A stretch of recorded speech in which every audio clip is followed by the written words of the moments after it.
Shaka, how does this season's David De Gea compare with David De Gea over the past few seasons?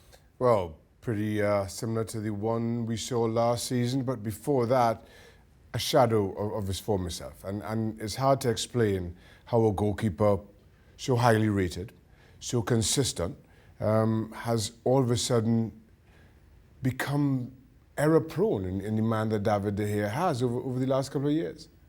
The obvious question is, I know it's hard to explain, but can you try? I can try. I said a couple of years ago that given the wrangling around his contract and will he stay, won't he, and the interest from Real Madrid, I thought that David De Gea had emotionally checked out of Old Trafford. I thought it was just a matter of when and not if that he would move to the Bernabeu.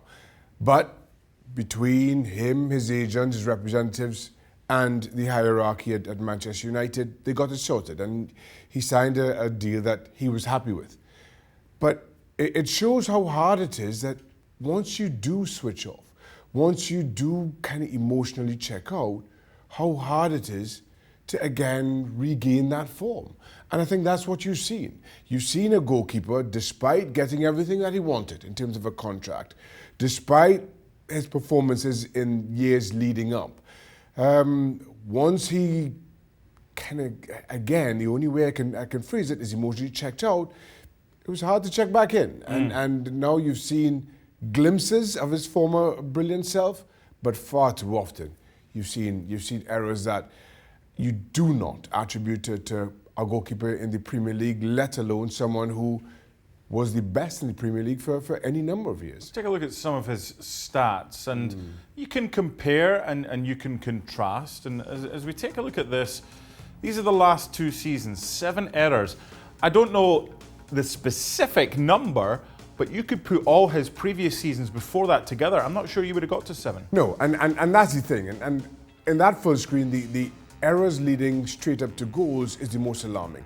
Now, we can sit here and talk about goals conceded and clean sheets, and I will once again make the argument that he was a player Manchester United's previous season for 6 seasons running. That eventually had to catch up. You cannot continue to rely on your goalkeeper, regardless of how good he is, the man that Manchester United had been.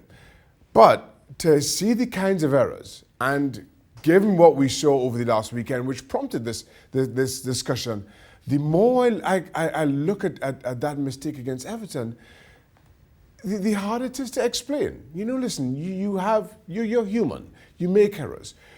Balls slip through your hand. I don't care who you are. It happens to the best of goalkeepers, regardless. But that error, on the back of everything that we've seen, it really is hard to believe. And like I say, though I try to make a fist of explaining it, I'm not sure how you continue to do so. Apologies in advance for taking you back to 2006. But something struck me with something you said many years later. Steven Gerrard's shot from distance beat you. But you said earlier in your career you were convinced you would have got either closer or you would have saved it. So what is it that goes as a goalkeeper gets older? Well, it's just reaction time.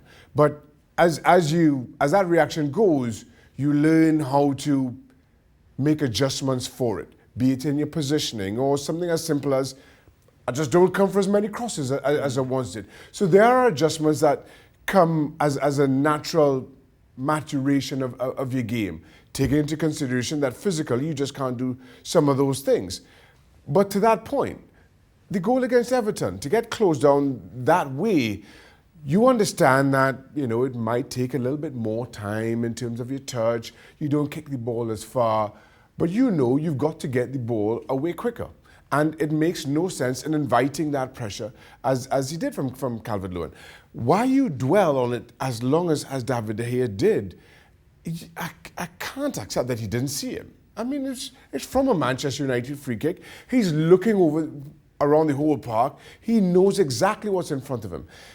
Those are things that, again, I don't care who you are, who you're talking about, it's hard to explain. Finally, is Dean Henderson the best goalkeeper on Manchester United's books right now? Right now, yes. So if they're looking in the summer to potentially move on De Gea, They're going to recall him if need be. Yeah. Would that be the best option for both parties? All things being even, absolutely yes. But we've had this discussion before, and I've mentioned just earlier in this discussion, David De Gea and this contract that he has, I don't see who takes him on. Maybe the David De Gea of 4 or 5 years ago, you can get buyers at this price. But the David De Gea we've seen over the last 2 years, absolutely not. So that gives Manchester United a problem. Do you sell him and take on a part of his wages? Do you just keep him? Do you put him on the bench for Henderson? Give him the money that he's on. It's not a pretty picture for Manchester United, and unfortunately, no easy answers. He's a top goalkeeper, David De Gea, but according to Shaka, not quite as good as he once was. Thanks so much for watching ESPN on YouTube. And for more sports highlights and analysis, be sure to download the ESPN app. And for premium content and live streaming, subscribe to ESPN Plus.